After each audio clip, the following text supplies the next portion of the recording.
El cine primero se siente y luego se reflexiona. Así lo creo yo, y así es como he concebido mis películas. Yo creo fundamentalmente en que es aquí, en el sentir del espectador, donde está la atención y el interés, aunque obviamente la narrativa tiene que tener una coherencia y una solidez absoluta, idealmente, ¿no? Hablar de Felipe Casals es referirse a uno de los cineastas más importantes en la historia del cine mexicano. Responsable de clásicos inmortales como Las Poquianchis, El Apando, Canoa, entre muchas otras, Felipe Casals posee una mirada única que hoy, gracias al Día del Cine Mexicano, está de vuelta en nuestras pantallas. A través de funciones presenciales en todo el país, muchas de ellas en 35 milímetros, así como un ciclo en Filmin Latino y en Canal 22, el cine de Felipe Casals nos mostrará con sus historias el por qué han trascendido en el tiempo y hoy forman parte de nuestro ADN cinematográfico. A propósito de este homenaje, tuve el gusto de platicar con este gran director mexicano. Aquí la charla completa.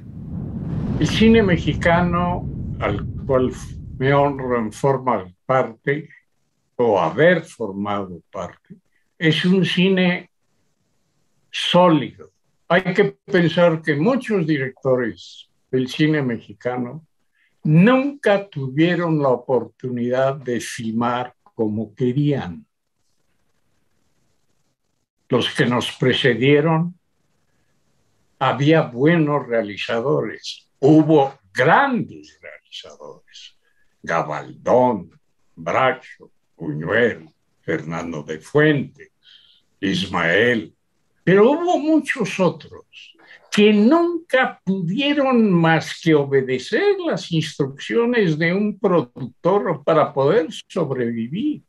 Y sin embargo, en cada una de esas películas mexicanas te mencionaría todo el cine popular de Alejandro Galindo con David Silva, que muestra un México tan cerca de aquel tiempo y que hoy está totalmente ignorado. Yo personalmente pertenezco a ese negro con una pantalla gigantesca, sentado en medio de un montón de gente comiendo muéganos o almonrís y hasta fumando, fíjate, se permitía fumar. Y la sensación de todos era la misma. Eso no volverá, tenlo por seguro. Y eso es lo que hay que entender, como no volverá nacimiento de una nación de Griffith muda. Habrá que irla a buscar a un museo, a un cineclub. Bueno, pues Canoa habrá que irla a buscar. El Apando habrá que irla a buscar. RIT México Insurgente, la extraordinaria película de Paul Leduc sobre la Revolución Mexicana, habrá que irla a buscar. El Callejón de Fons, habrá que irlo a buscar. Los albañiles habrá que irlo a buscar. Pero ahí está. Así que a los 84 años me siento orgulloso de haber pertenecido a una generación de cineastas que le dio una vuelta al cine mexicano porque nosotros quisimos, aparte de narrar con imágenes, incluir también nuestro punto de vista crítico. Y eso no existía en el cine mexicano.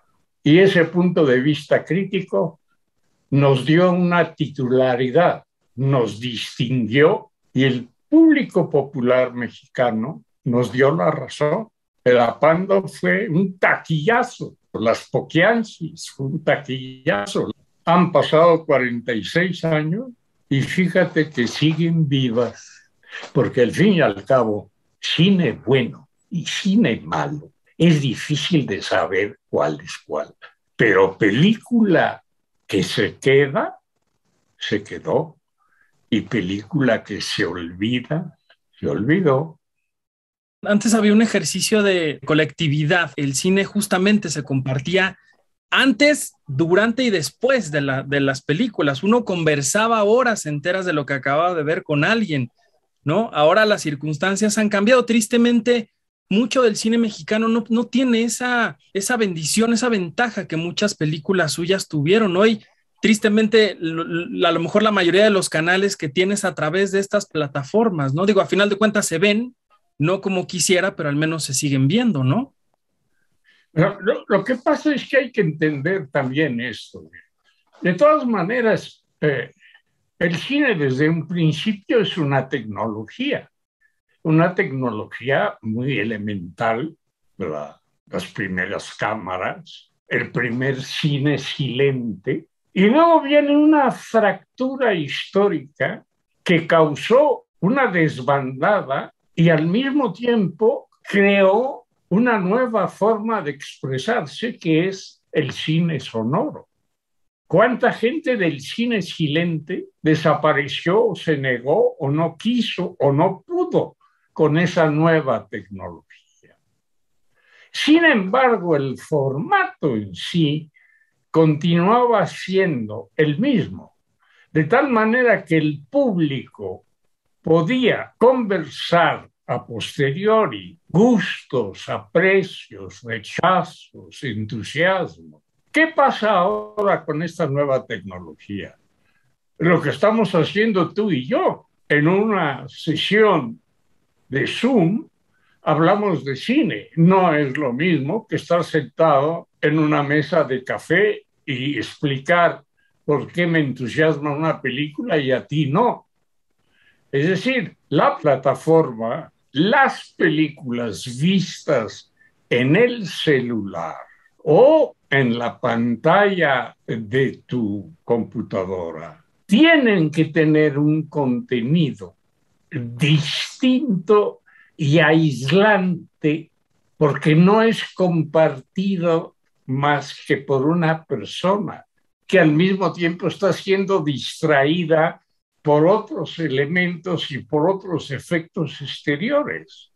Sin embargo, tarde o temprano, las plataformas tendrán, a mi juicio, sus cartas de nobleza, por una sola razón. Toda tecnología y el cine por excelencia necesita de la creatividad. Si no hay un creador atrás, toda esa tecnología no hace más que repetirse a sí misma. Es muy aventurado decirlo, pero algún día tiene que surgir una Rita Hayworth de las series, un verdadero John Ford, un verdadero Hitchcock. Y entonces todas las plataformas cambiarán su metodología actual, muy comercializada, de contenidos de entretenimiento. Hazme el favor, así se llama esto, contenidos de entretenimiento. El cine nunca fue un contenido de entretenimiento, ni lo fue una pintura de Van Gogh, ni una partitura de Brahms, ni una novela por excelencia. Es decir, que este nuevo arranque de tecnología pide, por lo visto, cartas de nobleza. Y eso solo se va a obtener a través y gracias al talento creador, a una narrativa que dé personalidad al producto. Personalidad en el sentido de la calidad narrativa, de que las imágenes no sean todas iguales y todas parecidas, de que la calidad de la fotografía, Dios mío,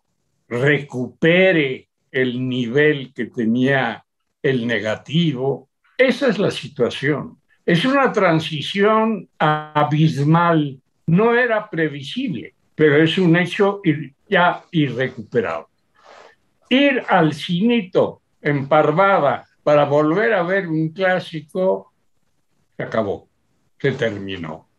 Ir a un estreno de un hombre prestigiado, ya no lo habrá. Warner ya no distribuye, Metro Goldwyn Mayer vendió 4 millones o no sé cuántos de sus títulos a Amazon. Se acabó. Lo que viene para los jóvenes, que surjan creadores. Y al fin y al cabo, tarde o temprano, siempre llega. Siempre llegan, y siempre llegan inspirados de las voces que le han precedido, ¿no?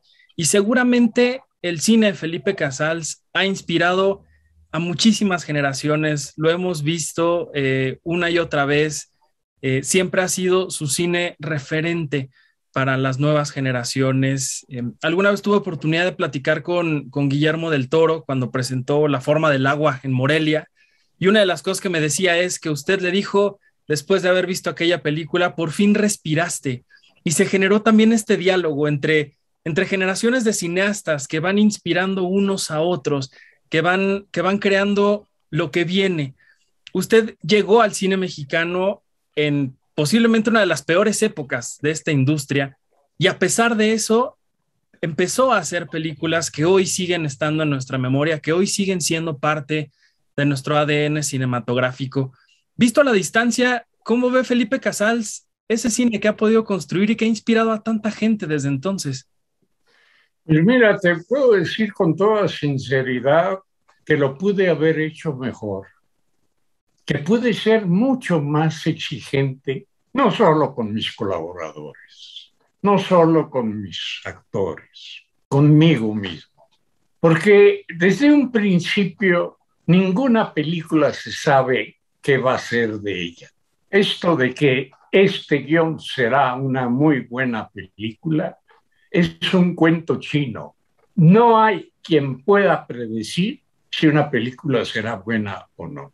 Lo que sí hay es un realizador que tiene su propio estilo, que tiene su propia visión personal del modo de contar, de filmar, de la luz o no que va a tener esa película, y que no se descuida un solo segundo de la película de una forma obsesiva y enfermiza, y que casi siempre se lleva una desilusión porque en pantalla no está finalmente lo que él quería en su totalidad. Y yo creo a la distancia, reconozco absolutamente que pude ser más exigente conmigo mismo, lo cual no justifica nada, lo sé, las películas ahí están, pero yo sí sé que pude haber sido más cuidadoso en el sentido de la reflexión. Al fin y al cabo, cuando cuentas una historia en el cine, tú eres el único, el absolutamente único que sabe dónde va la siguiente posición de cámara y por qué razón y por qué escogiste a tal actriz y no a la otra y por qué tienes ese fotógrafo y no a cualquier otro. Ahora, si tú no tienes todo esto y simplemente tienes puesto un overol y obedeces órdenes, pues no eres un director de cine, no eres un creador. Tuvimos la suerte en mi generación de poder expresarnos y podríamos haber ido más a fondo, cuando menos yo. Esto es una reflexión, no es una confesión, ¿eh? No, no nos vamos equivocando. Es una reflexión porque siempre en una película, a la hora de leer y trabajar el guión, hay una secuencia, fíjate, que no me acaba de gustar, que no me acaba de cuadrar. Llega la preparación y los ensayos, y en los ensayos no me cuadra el tono, no me cuadra la situación. Hay algo que dice, una disonancia con toda la narrativa de la película. Y en el plan de trabajo trato de retrasar hasta donde sea posible la filmación de esta pesadilla. Llega inevitablemente el día en que hay que filmarlo y la filmo mal. Yo sé que la filmo mal. La veo como se veía antes, 1 o 2 días después, en la prueba, y me dicen qué bien quedó. ¿Cómo que bien quedó?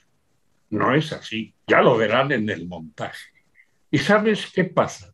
Es la secuencia que fascina al espectador. ¿Por qué? Porque me esmeré en trabajar en ella porque se me escapaba de las manos. Y era una secuencia necesariamente un nudo capital del relato que se me presentaba dificilísimo de poder poner en escena, de poder resolver. Y esto, digo, una secuencia pueden ser en una filmación, no una, 10, 20, la película misma entera. He ahí por qué el cine es tan apasionante y al mismo tiempo tan frustrante, esta aventura única del cine. Hay que pensar que eso mismo, en términos de pintura, en términos de partitura, en términos de literatura, los compañeros escritores, músicos y pintores dejan a un lado la obra y dicen, luego seguiré, lo volveré a ver en un mes. Esta parte de los metales que no me acaba de gustar, lo dejo y sigo adelante. En el cine no hay modo. Te la tienes que filmar en tantas semanas irremediablemente. Bien, pues creo que en algunas de mis películas no llegué a fondo de ese compromiso, de esas secuencias que necesitaban mucho más filo de diente, mucho más, una mirada más acertada. Todo esto porque yo sigo creyendo que trabajo para el espectador, no para mi satisfacción personal. Y hay películas que siguen más vigentes que nunca. Digo, ver El año de la peste en esta pandemia es, vaya, lo que ustedes hicieron fue absolutamente premonitorio, ¿no? Aquel guión de García Márquez y Juan Arturo Brennan, parece que lo escribieron ayer, maestro. Pues sí, pues sí. De ahí la visión de Gabo también muy, muy adelantada. Como anécdota te digo que cuando le pregunté a Gabo terminado el guión, le dije, oye, lo que me falta es saber en qué año sucede eso, porque no le hemos puesto año. ¿Cuándo va a ser eso? No puede ser ciencia ficción, no tengo producción para eso, no sé de una Ciudad de México totalmente distinta a la que existe ahora en 1978 o no sé cuándo era. Me dijo, el año que tú quieras. De todas maneras, yo ya no estaré aquí. Y lo cumplió. Y lo cumplió. Maestro, cuando en 100 años o en muchos, muchos años encuentren Canoa, Las Poquianchis, El Apando, todas sus películas en museos, en lugares donde han preservado las películas como se deben, ¿cómo quiere que la gente conozca y siga hablando de Felipe Casals en muchísimos, muchísimos, muchísimos años? Como parte del tiempo que me tocó vivir y del cual no me aislé, con todo lo que esto significa. Aunque debo dejar muy en claro que el cine no tiene mayor compromiso más que con el cine, así como la música con la música. Sin embargo, el tiempo que te toca vivir no lo puedes ignorar.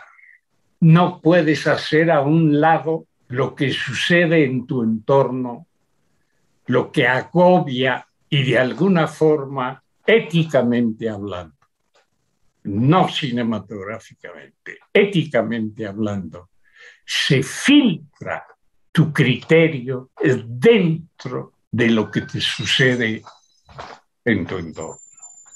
Lo que tienen esas películas, como los tienen algunas otras, es precisamente lo que había mencionado. Damos en paralelo nuestro punto de vista.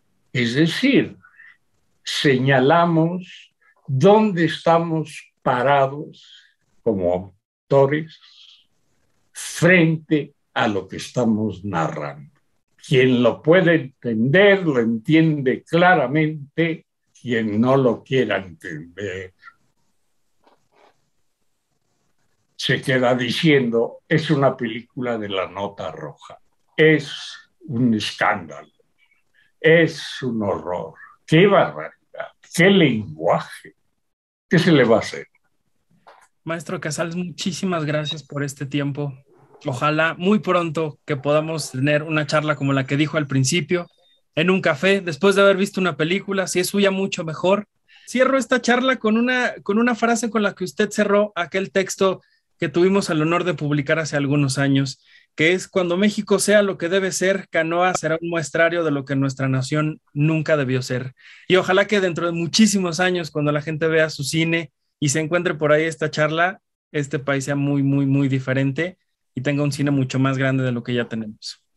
Muchas gracias a ti y a Cine Premier por esta entrevista a un cineasta ya en retiro, pero que siente de veras no mucha gloria por lo que hizo, sino mucho orgullo por haber pertenecido al cine mexicano. Muchas gracias. Gracias, De maestro. veras, muchas gracias.